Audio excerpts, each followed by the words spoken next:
പ്രേക്ഷകരെ good evening. സമയം 5 മണി കഴിഞ്ഞ് 17 മിനിറ്റ്. നമ്മൾ ഹൈ ഫൈവ് ആരംഭിക്കുകയാണ്. ഇന്ന് നിയമസഭയിൽ നടന്ന ചില സംഭവങ്ങളിൽ നിന്നാണ് നമ്മൾ ഹൈ ഫൈവ് തുടങ്ങുന്നത്. നിലവിൽ നമ്മുടെ സംസ്ഥാനം നേരിടുന്ന ഒരു വലിയ ആശങ്കപ്പെടുത്തുന്ന സാഹചര്യം ഈ പകർച്ചവ്യാധികളുമായി ബന്ധപ്പെട്ടാണല്ലോ. അപ്പോൾ ഈ വിഷയമാണ് ഇന്ന് സഭയിൽ പ്രതിപക്ഷം അടിയന്തര പ്രമേയമായി എത്തിച്ചത്. തുടർന്ന് നിയമസഭയിൽ ആരോഗ്യമന്ത്രി കെ മുരളീധരനും പ്രതിപക്ഷ MLA PA മുഹമ്മദ് റിയാസും തമ്മിൽ നടന്നത് അത്യാവശ്യം നല്ല വാക്പോരുമായിരുന്നു. അപ്പോൾ പരിശോധിക്കാം ആരോഗ്യപ്പോര്.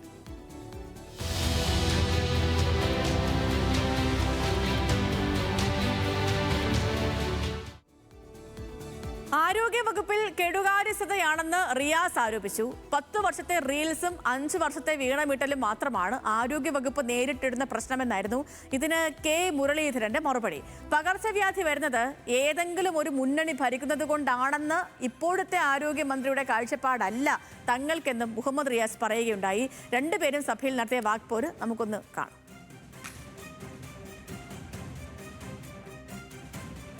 സാർ, കഴിഞ്ഞ ഒരു മാസം കൊണ്ട് കേരളത്തിൻ്റെ ആരോഗ്യ വകുപ്പുമായി ബന്ധപ്പെട്ട ഏകോപന പ്രശ്നങ്ങൾ എന്തൊക്കെയാണ് സാർ?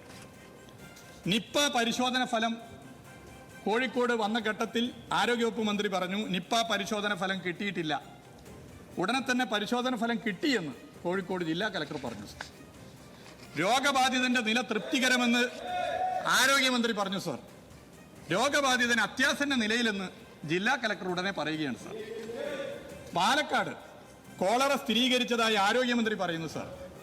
മണിക്കൂറുകൾക്കകം DMO പറയുന്നു പാലക്കാട് കോളറ സ്ഥിരീകരിച്ചിട്ടില്ല എന്ന്. സാർ, ഒരു കണക്കിന് പാലക്കാട്ടുകാർക്ക് ഭാഗ്യമുണ്ട് സാർ, അവിടെ ഒരു DMO എങ്കിലും ഉണ്ടല്ലോ സാർ. കോഴിക്കോട് ഒരു DMO പോലും ഇല്ല സാർ. ഭരണകക്ഷിയിലെ പലരും ആരോഗ്യവകുപ്പ് ഉദ്യോഗസ്ഥരെ സ്ഥലം മാറ്റാനുള്ള തിരക്കിലാണ് സാർ. ട്രാൻസ്ഫർ ആൻഡ് പോസ്റ്റിങ്ങിലെ പഴയ 10 വർഷം മുമ്പുള്ള കൊയ്ത്തുകാലം തിരിച്ചു വരികയാണെന്നാണ് നാട്ടു സംസാരം സാർ. സാർ, ആരോഗ്യവകുപ്പിൽ നിന്ന് ആകെ നേരിടുന്നൊരു പ്രശ്നം എന്ന് പറയുന്നത് കഴിഞ്ഞ 10 വർഷക്കാലത്തെ റീൽസും അവസാനത്തെ 5 വർഷത്തെ വീണമീട്ടലുമായിരുന്നു സാർ ആരോഗ്യവകുപ്പുണ്ടായ ഏതൊരു പ്രശ്നം എന്ന് പറയുന്നത്. എന്നാൽ ഈ സർക്കാർ വന്നതിന് ശേഷം റിപ്പോർട്ട് ചെയ്യപ്പെട്ടാൽ അത് ഉടനെ തന്നെ അന്വേഷിച്ച് അതിന് പ്രതിരോധ നടപടികൾ സ്വീകരിക്കാൻ സർക്കാരിന് കഴിഞ്ഞിട്ടുണ്ട്. മോഹൻലാലിന്റെ അയാൾ കഥ എഴുതുകയാണെങ്കിൽ ശ്രീനിവാസൻ തഹസിൽദാരായി ജോയിൻ ചെയ്യാൻ വേണ്ടി വരുമ്പോൾ തഹസിൽദാർ കസേരയിൽ നിന്നും ആ സിനിമയിലെ നായിക മാറിക്കൊടുക്കാത്ത രംഗമുണ്ട്. ആ വിഷയമുണ്ട് സാർ. അതിന് സമാനമാണ് സാർ. ആ കസേരക്കളിക്ക് സമാനമാണ് സാർ DHS നടന്നത്.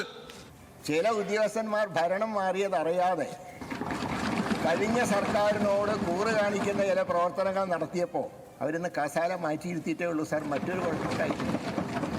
നിപ്പ റിപ്പോർട്ട് ചെയ്ത് കഴിഞ്ഞ് 5ാമത്തെ ദിവസമാണ് സാർ മരുന്ന് എത്തിക്കുന്നത്. 5ാമത്തെ ദിവസം സാർ. ആ മരുന്ന് മറ്റൊരു രോഗത്തിന് ഉപയോഗിക്കാവുന്നതാണ്. അങ്ങനെയെങ്കിൽ അതിൻ്റെ പ്രതിരോധം സംസ്ഥാനത്ത് നേരത്തെ നടത്തിയിരുന്നെങ്കിൽ ഈ മരുന്ന് നേരത്തെ തന്നെ 10 ദിവസം മുമ്പ് വാങ്ങിവെക്കുന്ന സാഹചര്യം ഉണ്ടാകുമായിരുന്നു സാർ. അങ്ങ് മന്ത്രിയായ ആ മന്ത്രിസഭയുടെ കാലം തൊട്ട് ഈ മരുന്ന് വാങ്ങിച്ച് സ്റ്റോക്ക് ചെയ്തിട്ടില്ല സാർ. 24 മണിക്കൂറിനുള്ളിൽ 10-ാം തീയതി റിപ്പോർട്ട് ചെയ്തു. 24 മണിക്കൂറിനുള്ളിൽ ബഹറിൽ നിന്ന് ഡൽഹി വഴി ആ മരുന്ന് കണ്ണൂരിലെത്തിച്ച് അന്ന് രാത്രി തന്നെ രോഗിക്ക് ആദ്യ ഡോസ് കൊടുത്തു സാർ. മഴക്കാലത്തിന് മുമ്പ് സ്വീകരിക്കേണ്ട മുൻകരുതലുകളും ശുചീകരണ പ്രവർത്തനങ്ങളും കൃത്യമായി നടപ്പാക്കിയിരുന്നെങ്കിൽ ഇന്നത്തെ സ്ഥിതി ഇത്ര ഗുരുതരമാകുമായിരുന്നില്ല എന്നുള്ളത് നമുക്കറിയില്ല സാർ.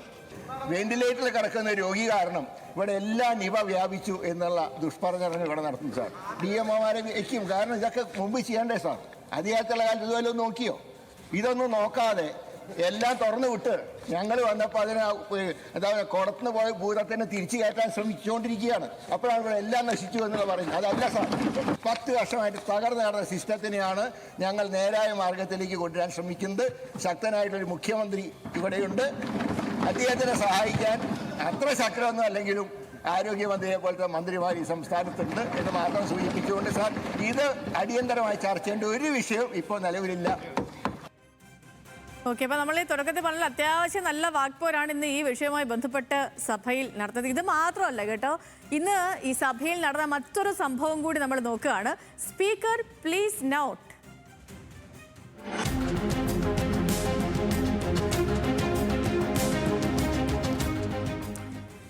അതായത് ഈ നിയമസഭയുടെ കീഴ്വഴക്കങ്ങളൊക്കെ ചൂണ്ടിക്കാട്ടി സഭയിൽ സ്പീക്കർ പ്രതിപക്ഷത്തിന് അധിക സമയം അനുവദിക്കുന്നു എന്ന റവന്യൂ മന്ത്രി അനിൽകുമാറിന്റെ പരാതിയാണ് സഭയിലുണ്ടായ അടുത്തൊരു സംഭവം. പകർച്ചപ്പനിയുമായിട്ട് ബന്ധപ്പെട്ട് അടിയന്തര പ്രമേയ നോട്ടീസ് വന്നതിന് പിന്നാലെ വന്ന വാക്കൌട്ട് പ്രസംഗത്തിന് അധിക സമയം സ്പീക്കർ അനുവദിച്ചു എന്നുള്ളതായിരുന്നു മന്ത്രിയുടെ പരാതി. പ്രതിപക്ഷ നേതാവിന് 15 മിനിറ്റ് അനുവദിച്ചു എന്നും രണ്ടാം കക്ഷിയായുടെ നേതാവിന് 7 മിനിറ്റ് നൽകിയെന്നും അനിൽകുമാർ പരാതിപ്പെട്ടു. ആ ദൃശ്യങ്ങൾ കൂടി കാണാം. കഴിഞ്ഞ 10 വർഷമായിട്ട് നമ്മളിവിടെ തുടരുന്ന ഒരു പ്രസിഡന്റ് കീഴ്വഴക്കുണ്ട്. ആ കീഴ്വഴക്കം എന്ന് പറയുന്നത് റൂൾ 50 അവതരിപ്പിക്കുന്ന ആൾക്ക് 10 മിനിറ്റാണ് കൊടുക്കാറുള്ളത്. സ്പീക്കറുടെ ചെയറിന് അത് 1-2 മിനിറ്റ് കുറയ്ക്കുകയോ കൂട്ടുകയോ ചിലപ്പോൾ ചെയ്യാറുണ്ട്. പക്ഷേ നമ്മൾ പറയും 10 മിനിറ്റാണ്. സാർ ഇന്ന് കൊടുത്തത് ഏതാണ്ട് 15 മിനിറ്റാണ്. 15 minute sir, 15 minute.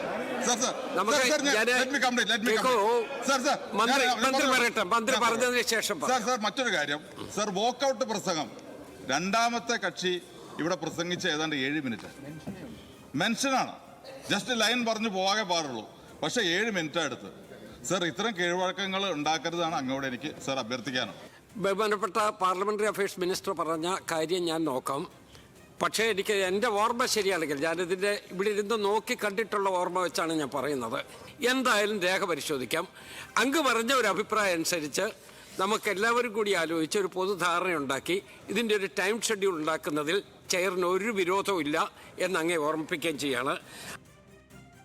Okay, Arjun Raj വിവരങ്ങളുമായി നമുക്കിപ്പം തിരുവനന്തപുരത്ത് തത്സമയം ചേരുന്നുണ്ട്. Arjun, good evening. ഇന്നിപ്പം സഭയിൽ നടന്ന 2 സംഭവങ്ങളാണ് നമ്മളിപ്പോൾ പ്രേക്ഷകരിലേക്ക് എത്തിച്ചത്.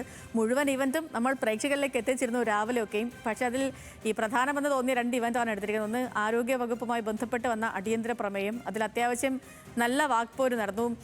അതിനൊപ്പമാണ് സ്പീക്കറെ മന്ത്രി അനിൽകുമാർ ഓർമ്മപ്പെടുത്തിയ സംഭവം, ഈ സമയം നൽകുന്നതുമായി ബന്ധപ്പെട്ടാണെങ്കിലും. ഈ അർജുൻ, കഴിഞ്ഞ സർക്കാരിൻ്റെ കാലത്തൊക്കെ ആണെങ്കിൽ അത്യാവശ്യം വന്ന എല്ലാ അടിയന്തര പ്രമേയവും ചർച്ച ചെയ്തു പോയൊരു സർക്കാരായിരുന്നു. പക്ഷേ പുതിയൊരു സർക്കാർ വന്നതിന് ശേഷം ചർച്ച ചെയ്യേണ്ട വിഷയങ്ങളിൽ പോലും അതിന് വലിയ അടിയന്തര പ്രാധാന്യമില്ല എന്ന് പറഞ്ഞ് മടക്കുന്നൊരു സ്ഥിതിവിശേഷമാണ്. അപ്പം ഇന്ന് സഭയിൽ നടന്ന കാര്യങ്ങൾ എങ്ങനെയൊക്കെയായിരുന്നു?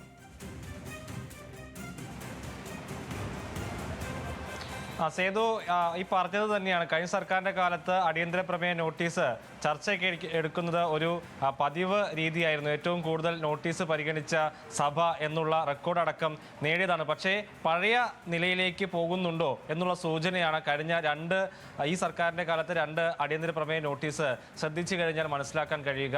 ആരോഗ്യ മേഖലയിലെ പ്രതിസന്ധി വലിയ ഗുരുതരമായിട്ടുള്ള പ്രശ്നമായി നിലവിൽ നിൽക്കുന്നുണ്ട്. പക്ഷേ അതിലൊരു ചർച്ച വേണ്ടതില്ല എന്ന് ഇന്ന് നിയമസഭ തീരുമാനിക്കുകയാണ് ചെയ്തത്. ഇന്ന് നിയമസഭയിൽ നടന്ന ഏറ്റവും പ്രധാനപ്പെട്ട വിഷയവും ആരോഗ്യ മേഖലയുമായി ബന്ധപ്പെട്ട പ്രതിസന്ധിയായിരുന്നു.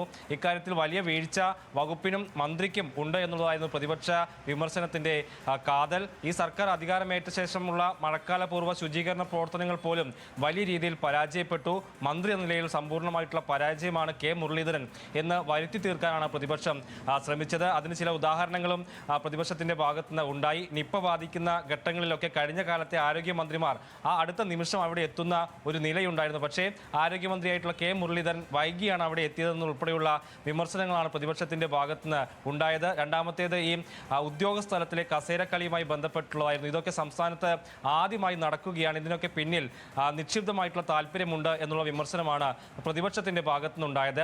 ഭരണപക്ഷത്തെ നോക്കുകയാണെങ്കിൽ കഴിഞ്ഞ സർക്കാരിന്റെ ഭാഗത്തുള്ള വീഴ്ച കൂടി ഇതിന് കാരണമായിട്ടുണ്ട് എന്നുള്ളതായിരുന്നു അവരുടെ വാദം. കഴിഞ്ഞ സർക്കാരിന്റെ അവസാന കാലങ്ങളിലൊന്നും ഒരു തരത്തിലുള്ള മഴക്കാലപൂർവ്വ ശുചീകരണ പ്രവർത്തനങ്ങളും നടന്നിട്ടില്ല. അതൊക്കെ ഈ പ്രതിസന്ധിക്ക് കാരണമായിട്ടുണ്ട്. 10 വർഷം റീൽസും 5 വർഷം വീണമീട്ടലുമാണ് കഴിഞ്ഞ സർക്കാരിന്റെ കാലത്ത് നടന്നത് എന്നുള്ള പരിഹാസമാണ് ആരോഗ്യമന്ത്രി കെ മുരളീധരൻ നടത്തിയത്. അതിന് മറുപടിയായി അദ്ദേഹത്തിന്റെ കഴിഞ്ഞ സർക്കാരിന്റെ കാലത്ത് അദ്ദേഹത്തിന്റെ വിമർശനമായിട്ടുള്ള എരണം കെട്ടവൻ നാട് ഭരിച്ചാൽ മൊത്തം പ്രശ്നങ്ങളായിരിക്കും, രോഗമായിരിക്കും എന്നുള്ള അദ്ദേഹത്തിന്റെ പരാമർശം ഉദ്ധരിക്കുന്നത് പ്രതിപക്ഷത്തിന്റെ ഭാഗത്തുനിന്ന് ഉണ്ടായിട്ടുണ്ട്. രണ്ടാമത്തേത് സേതു പറഞ്ഞതുപോലെ തന്നെ സ്പീക്കറുടെ ഇടപെടലുമായി ബന്ധപ്പെട്ടാണ്. തിരുവഞ്ചൂർ രാധാകൃഷ്ണൻ വന്നതിന് ശേഷം കുറെ കൂടിയൊക്കെ ഒരു എളുപ്പത്തിൽ അല്ലെങ്കിൽ സുഗമമായി സഭ നടത്തണമെന്നുള്ള ഉദ്ദേശത്തോടു കൂടി അദ്ദേഹം പ്രവർത്തിക്കുന്നതാണ് കണ്ടത്.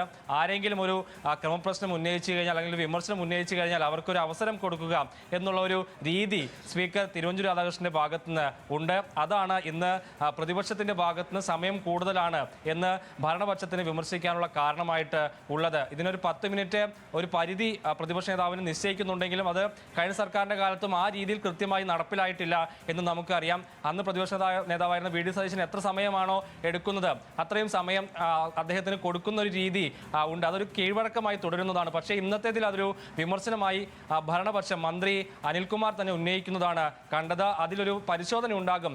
ഒരു പൊതു ധാരണയോടുകൂടി നമുക്കൊരു സമയപരിധി നിശ്ചയിക്കാം എന്നുള്ള നിലപാടിലേക്ക് സ്പീക്കർ എത്തുകയും ചെയ്തു. മൂന്നാമത്തെ ഒരു കാര്യം കൂടി സ്പീക്കറുമായി ബന്ധപ്പെട്ട് പറയാമെന്ന് തോന്നുന്നു. അതായത് ഡെപ്യൂട്ടി സ്പീക്കറുടെ കാര്യത്തിൽ സാധാരണ ഈ സബ്മിഷൻ ഉന്നയിക്കാനുള്ള അവകാശം ഡെപ്യൂട്ടി സ്പീക്കർമാർക്ക് ഇല്ല. അതൊരു കീഴ്വഴക്കമാണ്, ചട്ടപ്രകാരമുള്ള നടപടിയല്ല. പക്ഷേ ഇന്ന് ഡെപ്യൂട്ടി സ്പീക്കറായിട്ടുള്ള ഷാനിമോൾ ഉസ്മാൻ ആ വിഷയം സഭയിൽ ഉന്നയിച്ചു.